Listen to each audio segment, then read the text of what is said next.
جس مقام پہ ہم پہنچ گئے اب تو شیطان بھی ہم سے پناہ مانگتا ہے۔ رشوت کے مال سے گھر بنایا، اوپر لکھ دیا ھذا من فضل ربی، یہ میرے رب کا فضل ہے۔ شیطان کہتا ہوگا یہ تو میرے بھی استاد نکلے، میرے سے بھی فراڈ کر لیا انہوں نے، یہ سارے گر میں نے سکھائے ان کو، گناہ اور بدکاری، رشوت، حرام خوری، ناجائز فروشی، ذخیرہ اندوزی، یہ سب کچھ میں نے سکھایا، اور یہ سارا پیسہ جو بنا ہے یہ میری محنتوں کا نتیجہ ہے۔ تو اوپر اس نے میرے سے بھی فراڈ کر دیا، لکھ دیا ھذا من فضل ربی، یہ میرے رب کا فضل ہے۔ یہ رب کا فضل نہیں ہے، لکھنے سے نہیں ہوگا، اس کا حساب دینا پڑے گا۔ ثم لتسألن یومئذ عن النعیم، اس دن ایک نعمت کے بارے میں پوچھا جائے گا۔ جو ٹھنڈا پانی پیا ہے اس کا بھی سوال ہوگا کہاں سے ہے۔ مال کے بارے میں 2 سوال ہوں گے۔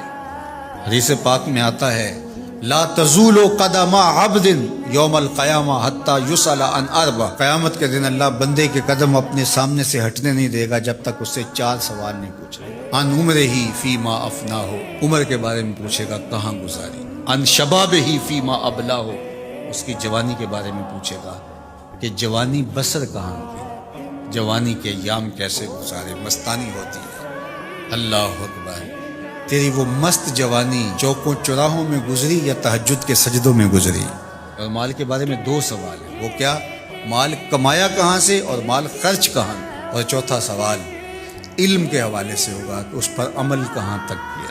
عالم تو بہت بڑے ہو، آواز تو بڑا اچھا کہتے ہو، لوگوں کے رونگٹے کھڑے ہو جاتے ہیں، لوگ واہ واہ کہتے ہیں، جب تم آواز اٹھاتے ہو اس کا جادو جاگتا ہے اور لوگ مست ہو کے جھومنے لگتے ہیں، علمی نکتے بیان کرتے ہو تو کمال کر دیتے ہو، تمہیں فر عربی بولنی آتی ہے، مختلف زبانوں کے ماہر ہو، لوگوں کے نفسیات کے اوپر کیسے قابض ہونا اچھی طرح سے تم جانتے ہو، لفظوں کا ذخیرہ تمہارے پاس ہے، جملے ہیں، ترکیبیں ہیں، بات کرنے کا سلیقہ ہے، ڈھب ہے، اچھوتے مضامین بیان کرتے ہو، انوکھے عنوان منتخب کرتے ہو، پھر دلائل کے انبار لگا دیتے ہو۔ یہ سب کچھ داد سمیٹنے کے لیے تھا یا عمل بھی تھا اس پہ؟